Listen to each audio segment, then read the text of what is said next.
Penutupan Selat Hormuz oleh Amerika membuat Indonesia mencari minyak ke sejumlah negara. Dalam lawatan ke Rusia, Presiden RI Prabowo Subianto dan Presiden Rusia Vladimir Putin membahas kerjasama sektor energi dan stabilitas pasokan minyak. Usai pertemuan, pihak Rusia menyatakan pemerintah Indonesia mengajukan permintaan pasokan produk minyak bumi. Lantas, apakah kerjasama ini akan menguntungkan Indonesia atau justru menimbulkan resiko geopolitik baru? Kita akan bahas bersama Guru Besar Hukum Internasional Fakultas Hukum Universitas Gadjah Mada, Heribertus Jaka Triana. Dan pemirsa, sebagai informasi bahwa sebelumnya kami juga telah berusaha menghubungi jubir Kementerian ASDM untuk bergabung dalam dialog kali ini, namun yang bersangkutan tidak dapat berdiskusi pada kesempatan ini. Langsung saja saya sapa Pak Jaka, selamat malam, terima kasih atas waktunya. Selamat malam Mbak Ayu, terima kasih. Baik Pak Jaka, kami ingin mengetahui kalau dari perspektif hukum internasional, jika benar ada kerjasama pembelian minyak dengan Rusia terjadi, apakah ini kemudian akan ada potensi melanggar rezim sanksi internasional yang saat ini berlaku atau aturannya seperti apa Pak? Yang pertama, kita harus mengerti dan memahami bahwa hubungan antara Indonesia dengan Rusia itu sifatnya itu adalah transaksional. Ini yang bisa kita lihat pola arah kecenderungan yang terjadi sampai saat sekarang. Ketika saat sekarang Presiden Prabowo pergi ke Rusia di dalam situasi global yang kurang menentu karena adanya krisis di Selat Hormuz, kita bisa melihat bahwa satu motivasi yang utama kenapa Presiden Prabowo dan juga dinyatakan kemarin itu adalah untuk mencari pemasok alternatif. Satu adalah itu. Pemasok alternatif apa? Yaitu energi. Yang kedua, saya kira ini juga menjadi sebuah pertanda bahwa Indonesia saat sekarang itu menjadi menginginkan adanya satu sekutu baru terkait dengan dualisme kepemimpinan global antara persaingan antara Amerika dengan Cina dalam konteks ketahanan energi dunia. Saya kira ini posisi yang sedang dimainkan oleh Presiden Prabowo dalam kunjungan ke Rusia saat sekarang. Nah, yang menjadi concern kita saat sekarang ke depannya adalah bagaimana kalau nanti kira-kira pembelian ataupun lobby terkait dengan pemasok minyak kepada Rusia ini melampaui ambang batas ataupun kuota yang ditentukan, tentu ini akan menjadi sebuah rujukan bahwa ada satu kecenderungan baru terkait dengan peran posisi Indonesia dalam menggunakan minyak dunia, dan ini akan menjadi sebuah alat tekan baru dalam hubungan multilateral terkait dengan perdagangan energi dunia. Saya kira ini juga perlu diwaspadai oleh pemerintah terkait dengan pasokan-pasokan dunia yang sudah ada saat sekarang, dan juga ini akan menimbulkan beberapa dampak yang perlu diwaspadai terkait dengan kerentanan perekonomian kita dalam hubungan bilateral maupun multilateral.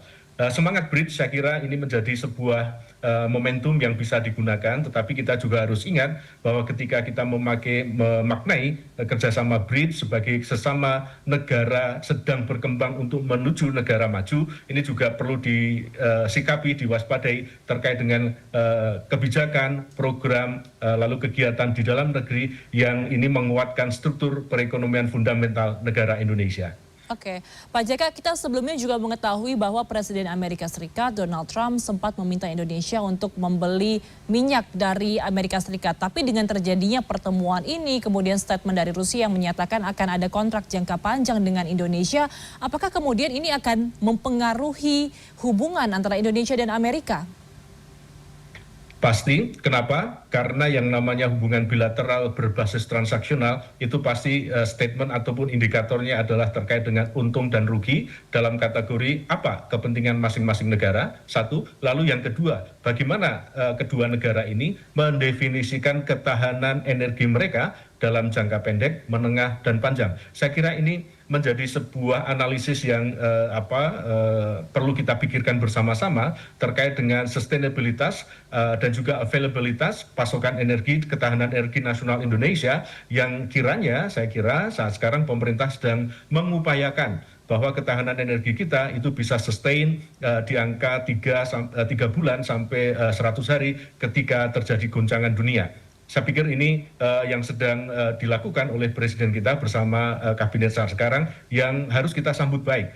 Tinggal nanti bagaimana menerjemahkan ini bagaimana kuota, bagaimana distribusi rantai supplier pemasok ini bisa diratakan dalam artian pembagian produsen, konsumen, ini juga tidak mengganggu hubungan bilateral yang sudah existing di antara Indonesia dengan Amerika misalnya, Indonesia dengan negara-negara lain misalnya seperti negara Teluk dan lain sebagainya. Yang saat sekarang kita juga bisa melihat volumenya itu meningkat, misalnya dengan Kenya ya, dengan Amerika, dan sekarang ada tambahan lagi. Ini bagaimana saat sekarang pemerintah membahasakan melalui diplomasi bilateral dan juga diplomasi multilateral bahwa Indonesia berkepentingan sangat luas terkait dengan ketahanan energi nasional kita, sehingga konsumsi dapat dipertahankan, sehingga ke depan ini bisa menjadi sebuah wacana bagi diplomasi internasional Indonesia bahwa kepentingan nasional Indonesia memerlukan itu, dan dalam jangka pendek, menengah, dan panjang ketahanan nasional sebagai statehood itu juga dipertahankan melalui diplomasi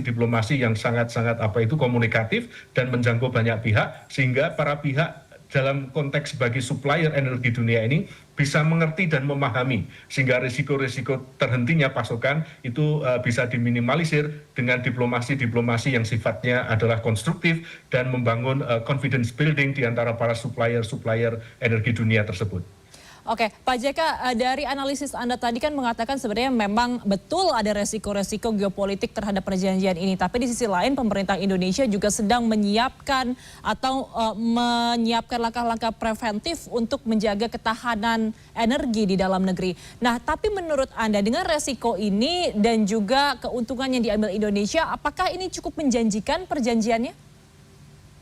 Saya kira hasil dari pertemuan Presiden Prabowo dengan Presiden Putin ini kan masih dalam kesepakatan umum. Kita belum tahu teknisnya berapa, besarnya berapa, kuotanya berapa, sehingga kita bisa melihat dan menghitung persentase dari para supplier dunia ini. Sehingga kita memang masih menunggu, mungkin dalam 2-3 hari ke depan kita bisa menemukan hitung-hitungannya. Tetapi yang menjadi catatan adalah bagaimana pemerintah saat sekarang itu juga bisa membahasakan ini sebagai sebuah kebutuhan, dan intinya adalah ini bukan keinginan meniadakan supplier yang lain sehingga kepentingan ekonomi mereka juga tidak terganggu.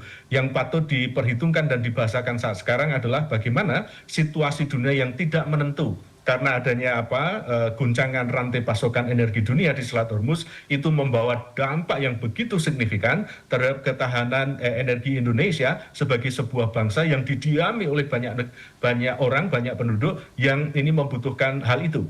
Sehingga ini masih kita tunggu hasilnya, berapa besarnya, dan bagaimana nanti pemerintah mengalokasikan peran dan juga kapasitas kuota dari masing-masing supplier energi dunia ini, sehingga terjadi satu perhitungan-perhitungan yang dapat dikalkulasikan risiko politik, ekonomi, maupun sosial ke depannya. Sehingga saya kira nanti mari kita lihat hasil dari pertemuan Presiden Prabowo dengan Presiden Putin ke depannya, bagaimana Kementerian ESDM, lembaga terkait menerjemahkan apa yang sudah dicapai dengan Rusia dengan pembahasan yang memiliki diplomasi nasional yang menguatkan harapan atau legitimate expectation kita sebagai warga negara Indonesia, dan juga pengharapan-pengharapan dari sisi ekonomi dari para supplier ini bisa mengerti dan memahami terkait dengan kebutuhan Indonesia dan juga keinginan Indonesia untuk dapat bertahan sebagai negara ke depannya.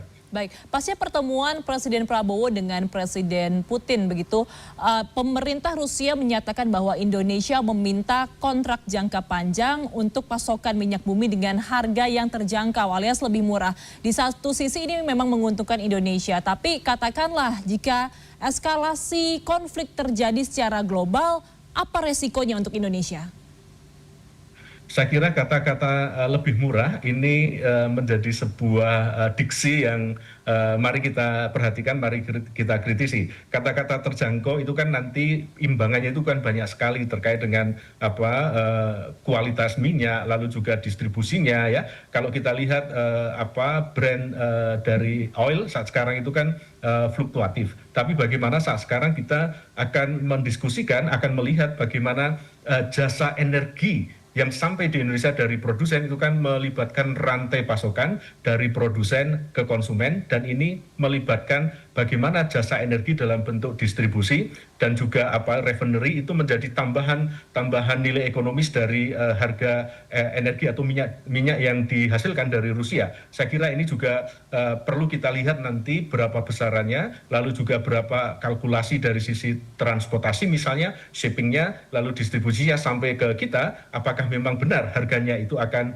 lebih murah quote unquote seperti kata Mbak Ayu tadi, ataukah memang ada hal-hal yang bisa dikomunikasikan bahwa harga yang affordable tersebut itu memang layak untuk dibahasakan menjadi sebuah bahasa diplomasi ekonomi bahwa ini memang wajar, memang sesuai dengan rantai pasokan dari sisi produsen sampai ke konsumen di Indonesia sehingga harganya tidak menyalahi atau melanggar ketentuan-ketentuan yang memang sudah ditetapkan secara baku, konkret, rigid di dalam perdagangan minyak energi dunia. Oke, Pak Jaka, terakhir kita tahu saat ini harga minyak dunia, minyak mentah dunia ini sangat tinggi imbas dari konflik di Iran dan juga Amerika Serikat.